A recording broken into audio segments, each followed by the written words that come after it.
नमस्कार मित्रांनो, big boss Marathi season 5च्या घरामधून एक लेटेस्ट अपडेट समोर आलेली आहे.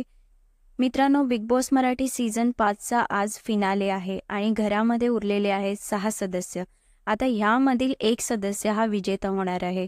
पण त्याआधी घरातून एक एक करून 4 सदस्य घराबाहेर पडणार आहेत आणि त्यानंतर उरणार आहे टॉप 2 सदस्य. पण त्याआधी एक टास्क होणार आहे. ह्या टास्कला मनी बॅग टास्क असं म्हटलं जातं. या टास्कमध्ये एका बॅगमध्ये काही पैसे ऑफर केले जातात आणि जो सदस्य इच्छुक असेल तो सदस्य ही मनी बॅग घेऊन या फिनालेमधून बाहेर जातो. तर समोर आलेल्या माहितीनुसार आणि मीडिया रिपोर्टच्यानुसार जान्हवी किल्लेकर हिने ही बॅग उचललेली आहे आणि ती या गेमच्या बाहेर आलेली आहे. कारण घरामध्ये जिंकण्याचा सर्वात कमी कॉन्फिडन्स अगर कोणाला होता तर तो होता जान्हवीला.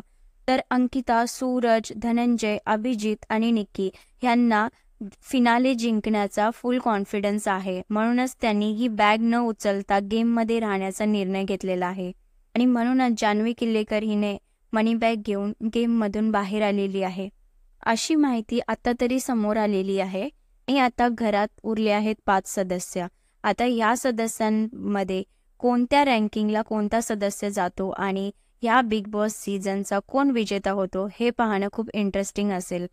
तर टॉप 2 मध्ये अभिजित आणि सूरज असणार आहेत आणि सूरज ट्रॉफी उचलणार आहे असं देखील माहिती समोर आलेली आहे. तर मित्रांनो, तुम्ही कोणाला वोट केलंय हे कमेंट सेक्शनमध्ये नक्की सांगा.